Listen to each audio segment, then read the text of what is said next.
Istri kesayangan Tuan Yuan. Bab 6. Perusahaan Yuan Perkasa Adiaksa.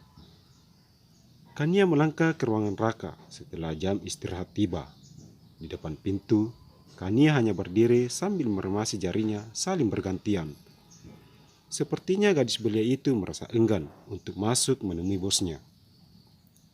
Ya Allah, berilah aku keberanian untuk bertemu Pak Raka, dan bukalah pintu hati beliau agar mau meminjamkan uang padaku untuk pengobatan ibuku.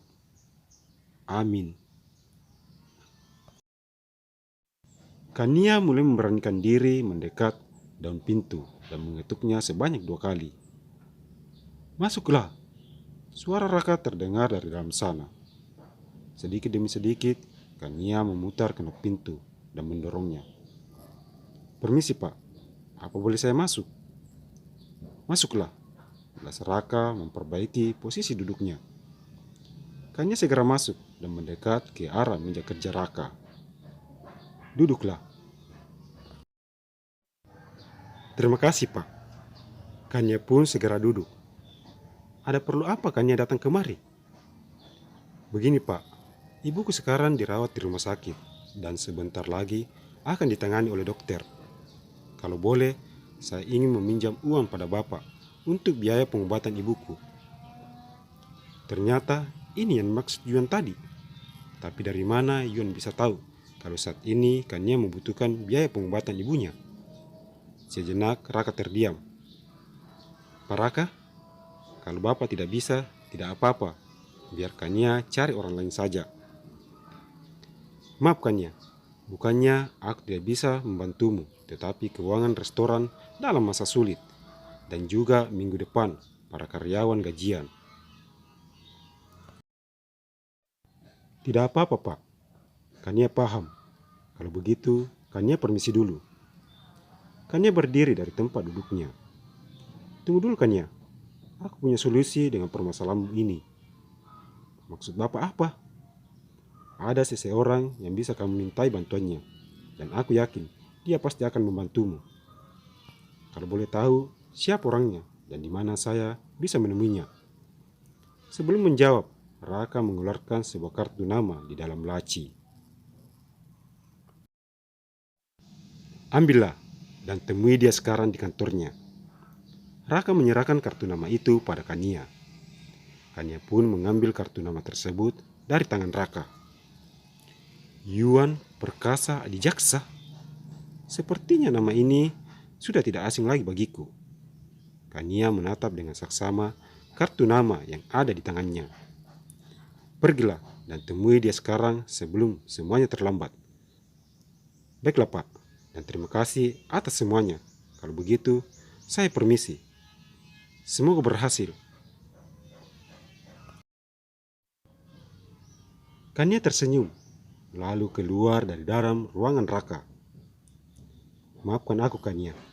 Sebenarnya aku bisa saja membantumu, tapi aku takut dengan Yuan. Semoga saja kamu bisa mendapatkan pinjaman dari Yuan dan penyakit ibumu segera bisa disembuhkan. Amin. Kania segera mengambil tasnya dan bergegas keluar dari dalam restoran. Kania, mau kemana kamu? Tanya Gabriel yang saat itu berdiri di depan pintu untuk menjemput para tamu restoran yang datang. Aku ingin menemui seseorang. Tolong Gabriel, untuk kali ini saja kamu jangan menghalangi langkahku. Kania sedikit memohon. Di sini, kamu itu karyawan, bukan tamu. Jadi kamu tidak boleh seenaknya keluar masuk sesuai keinginanmu. Di sini ada peraturan, barang siapa yang melanggar pasti kamu tahu sendiri akibatnya. Biarkan Kania pergi Gabriel. Aku yang menyuruhnya menemui orang itu. Raka yang datang mendekati mereka. Maaf Pak, Anda dari tadi Kania mengatakan itu. Saya pasti sudah mengizinkan untuk pergi. Sekali lagi maafkan saya. Gabriel sedikit membukukan badan pada Raka. Terima kasih Pak Raka. Kania kembali melanjutkan langkahnya menuju ke Raja Lamporos. Kenapa banyak sekali pria tampan dan kaya membela Kania? Kemarin Yuan, sekarang Pak Raka. Entah siapa lagi yang akan menolongnya setelah ini, ucap Gabriel dalam hati yang terus memperhatikan kepergian Kania. Gabriel, lanjutkan tugasmu kembali dengan baik dan jangan mengurus hal yang bukan urusanmu karena kamu digaji bukan untuk itu. Raka meninggalkan Gabriel. Urusan Kania itu adalah urusan aku juga kali Pak, balas Gabriel setelah Raka sudah pergi. Pak, ke perusahaan Yuan Perkasa, ucap Kania saat sudah berada di dalam sebuah mobil taksi. Baik Nona, sedikit demi sedikit sang supir pun menjalankan kendaraannya menuju ke arah alamat yang disebutkan Kania tadi. Hampir 10 menit perjalanan, akhirnya mereka tiba juga di sebuah perusahaan megah yang berdiri kokoh dan menjulang ke atas langit. Apa benar ini tempatnya Nona? Tanya sang supir pada Kania. Betul Pak, ini sudah tempatnya. Terima kasih dan ini ongkosnya. Lebihnya buat Bapak saja. Kania menyerahkan lembaran uang biru pada Pak supir lalu keluar dari dalam taksi. Terima kasih Nona, semoga urusan Nona cepat selesai. Sama-sama Pak, balas Kania tanpa menoleh dan langsung menuju pintu utama perusahaan Yuan Perkasa. Apa Pak Yuan Perkasa Adiaksa ada? Tanya Kania setelah tiba di sebuah meja resepsionis di mana ada 2 karyawati sedang bertugas di sana. Tapi maaf sebelumnya, apa Nona sudah ada janji sebelumnya dengan beliau? Tanya balik salah seorang karyawati. Saya belum ada janji dengan beliau. Tolong bilang padanya kalau Pak Raka yang menyuruh saya kemari.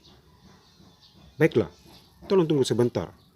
Sang karyawati pun segera mengambil gagang telepon yang ada di atas meja dan menghubungi seseorang dari sana.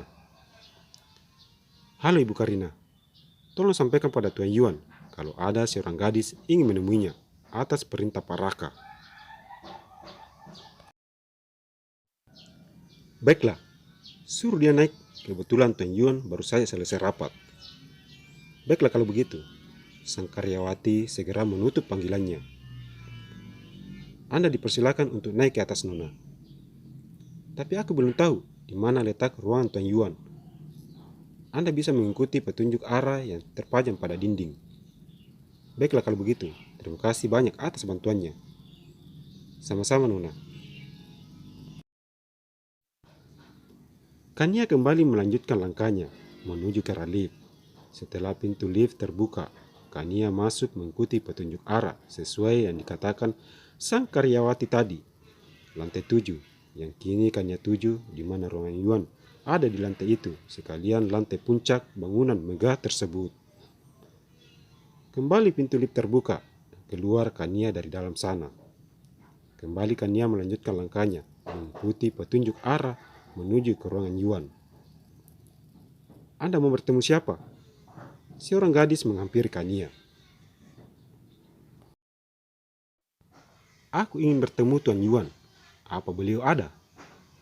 Sebelum menjawab, gadis itu memandang Kania mulai dari ujung kaki sampai ujung kepala. Apa benar Pak Raka yang mengutusmu kemari? Tanya gadis itu yang sepertinya sedikit kurang senang melihat Kania. Betul, beliau yang mengutus saya kemari. Kalau begitu, apa Nona boleh mengantar saya menemui Tuan Yuan? Aku di sini sebagai sekretaris, bukan sebagai penunjuk arah atau pengantar tamu yang datang. Maaf, saya tidak bermaksud seperti itu. Tapi setidaknya Nona bisa menunjukkan ruangan Tuan Yuan. Ikuti saja petunjuk arah itu, pasti kamu dengan sendirinya akan menemukan ruangan Tuan Yuan. Tapi ingat, Tuan Yuan itu sudah ada pemiliknya. Gadis itu meninggalkan Kania begitu saja. Apa begini memang cara mereka menjamu tamu? Tapi sudahlah, itu bukan urusan aku.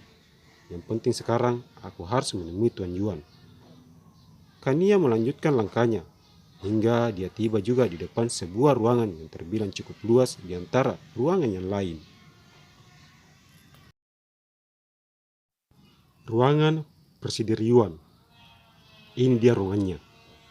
bacakan ia pada sebuah papan kayu yang terpajang di atas pintu. Jangan lupa untuk terus dukung channel ini dengan cara memberi like, komen, subscribe, like, dan share. Terima kasih.